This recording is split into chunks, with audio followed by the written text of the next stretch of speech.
Have you thought about using in-ear monitors with your band, but have been kind of taken back by the price? You look at these systems by Sennheiser or Shure or Electrosonics, and they can be over $1,000 per person. And maybe you've got 5 people in the band, so you're thinking, that's just beyond my budget. Well, I'd like to have you consider some of the lower cost ways that we can do in-ears with your band and get the whole band wired up for a fraction of the price of what some people would be thinking. Let's talk about the setup that I would consider if I was setting up a band with in-ears. The first item, which is optional, but I think it makes a big difference, is using a digital mixer. With a digital mixer like a Behringer X32, Midas M32, or something of that nature, you can control the mixer with your iPhone or a tablet. And each person up on stage could control the mixer for their monitor mix with their phone. Or maybe you have a tablet up on stage that you can pass around so people can adjust their monitor mix. And that way everybody can get their monitor mix dialed in exactly the way that they like it, and tweak it on the fly, maybe between songs while you're playing. I think that's very convenient. Now, coming out of that mixer will be a set of buses, one output bus for each musician, which is their monitor signal. And currently those buses would be attached to a stage monitor, like a powered speaker in front of you. And we just need to pull that signal off the powered speaker and put it into their in-ear monitor feed. Otherwise, everything else is pretty much the same. There is one thing, which is I would advise putting a limiter on each of those output buses. And this is a feature that's probably built right into your mixer, so it's just a matter of enabling a limiter. So if there are any extremely loud transients or signals, they get limited, and you don't really nail somebody's noggin who is wearing in-ears. These limiting features are built into a lot of the more expensive in-ear electronic systems, but you can emulate a lot of that kind of stuff right with your digital mixer. Okay, now for the lead singer, they probably do need to be wireless, and so there just might not be any way around getting an expensive wireless in-ear system from somebody like Sennheiser. Now, there are some new brands out in the market that are offering very inexpensive versions of that, and it seems to me that there are probably some pretty good pieces of equipment at pretty good prices available these days. And there's probably also some not so great pieces of equipment at very low prices available as well. But a radio transmitter receiver is not exactly cutting edge technology these days. So that should be pretty doable to manufacture at a decent price point. So you might want to do some investigation there as to find out what equipment is available at a price that works with your budget. But for many of the members of the band, they don't really need to be wireless. For example, your drummer probably doesn't move around on stage too much during the show. Same thing for keyboard players, maybe even bass guitar or guitar players. A lot of these folks, they pretty much stay in one spot through the evening. And if that's the case, you really don't need to be using a wireless system. And that wireless transmitter receiver unit is a big cost of the system.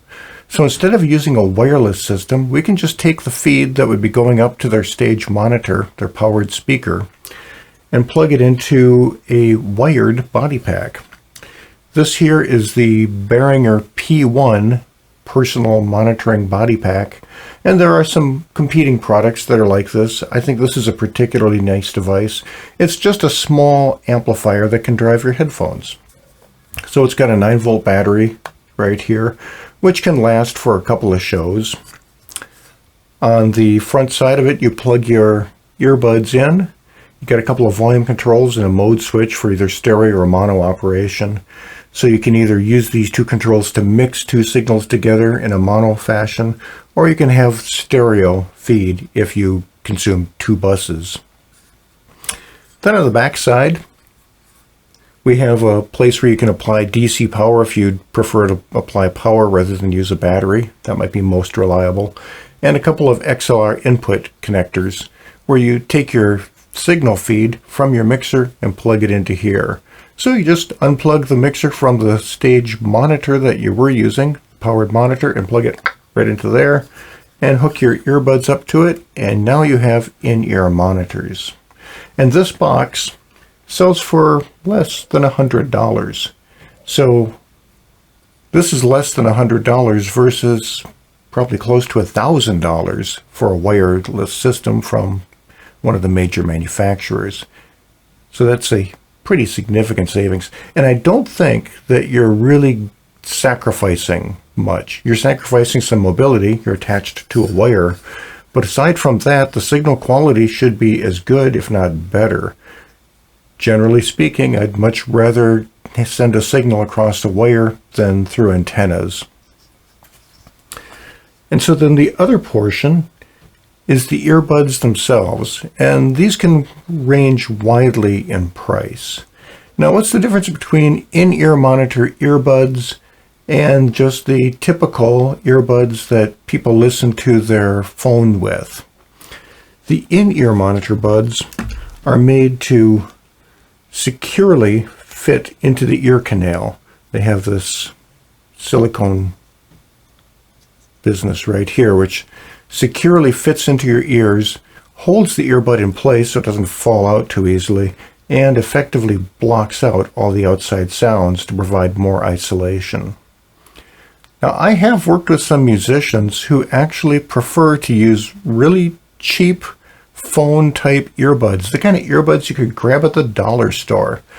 And in his case, he says that he doesn't really like having earbuds that completely seal out the outside world. He likes to still be able to hear a little bit of what's going on outside and around him.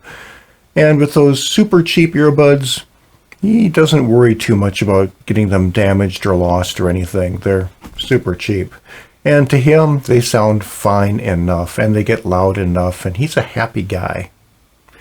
Now, I would say that's the exception rather than the rule. But it does say that you don't really need to spend hundreds of dollars on a set of IEM earbuds for it to work. These are some Shure SE215s. This is the entry-level Shure IEM earbud. And I'm a fan. I think they sound really good. I think they work well. They're well built. They have detachable wires on them, so if something should happen to the wire, you can replace just the wire without replacing the whole earbud. And I think that they're a good choice. And they're about $100. And you can get purpose-made IEM earbuds for less than this and a lot more. Shure makes multiple different models of earbuds from this price on up. And some people have said that the SE215s are actually some of the more balanced sounding earbuds in their line. Some folks will spend more money and get custom-made earbuds from people like All Claire, where they take a form of your ear, and then based upon that, they create an earbud that is shaped exactly like your ear, so it fits in really comfortable, perfectly for your ear. And a lot of folks like that. There's some discussion about the sound quality. I think the sound quality of these is perfectly fine. And I don't think it's super necessary to have the most outrageously pristine sound quality in your IEMs. The way I see it, you're not sitting back listening to Mozart with a class of port, just dissecting every little nuance in the production. The IEMs are there to provide monitoring that is good sounding, but clear enough and loud enough that you can make sure to be on key in your performance. And the way I see it is you don't need the world's most best sounding audio in order to do that. You want it to sound good. But you're in a noisy bar playing with the band. It's not exactly a super critical listening situation, in my mind. And so I think a pair of SE215s or something of this nature, just fine. It works out just fine. And these are, like I mentioned, about $100. And so for $100 worth of earbuds or less, and about $100 worth of body pack or less, you can put up an in-ear system for one of the members of the group. Now, an alternative to this would be a rack-mounted headphone amplifier. So you can have a piece of gear in your rack that offers multiple headphone amplifiers in it and takes a feed from the mixer, just like this would. And then you could run a headphone extension cable from that piece in the rack over to each person's earbuds. Downside with that is that you don't have an easy volume control right on your belt or right next to you, which I think is awfully convenient. Of course, if you have a digital mixer and you can control it with your phone, you can control it remotely that way. But through the use of this kind of equipment and doing a mostly wired in-ear system, the band can save a whole bunch of money. Now, if you're interested in any of this gear that I'm talking about, I'll provide links down below where you can check it out yourself. And I would encourage you to chime in the comments as to what you've done with your in-ear monitoring system and what your successes or lessons have been. So I appreciate you tuning in. I hope you find the content interesting and useful, and I hope you choose to subscribe to the channel.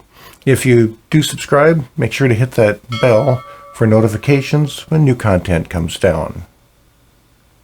Thanks for tuning in. We'll see you again on an upcoming episode.